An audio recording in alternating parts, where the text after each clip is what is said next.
Американскиот председател Џо Бајден на прашање на гласот на Америка рече дека остварил средба со кинескиот премиер Ли Џијанг на самитот на Г20, чиј домаќин беше Индија.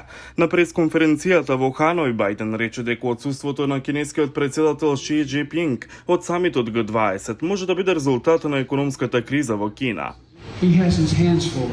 Тој моментално има полни раце работа, тој има огромна невработеност кај младите. Моментално еден од главните економски начела на неговиот план воопшто не функционира. Јас не сум среќен поради тоа, но не иде. Се сомневам дека тој се обидува да разбере, не знам. Американскиот лидер рече дека Вашингтон не сака да ја издвои Кина. Бајден се сомнева дека економската криза во Кина ќе доведе до инвазија на Тајван. Кина го смета Тајван за свој и никогаш не ја отфрлила употребата на воена сила за преземање на целосна контрола врз самоуправуваната територија.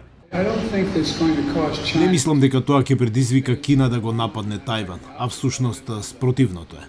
Кина веројатно го немаше истиот капацитет што го имаше порано, но како што реков не сакам да и наштетам на Кина, тоа е глупаво. САД и Виетнам ги издигнуваат своите односи на ниво на соопфатно стратешко партнерство, највисок дипломатски статус што постои во Ханој, со тоа што лидерите на двата поранешни ривали застанаа еден до друг. Вашингтон и Ханој се уште имаат несогласување околу прашањата за човековите права, но територијалните претензии на Кина во спорното Јужно Кинеско море ги зближија САД и Виетнам, велат аналитичарите.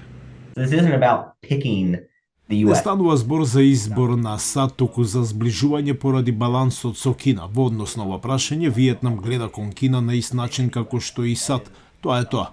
Виетнам ја гледа Кина како агресорски настроена, мок што ги прекршува правилата и затоа додека САД зборуваат за слобода и владење на правото, Виетнам целосно се согласува за ова прашање. САД се првиот извозен пазар во Виетнам.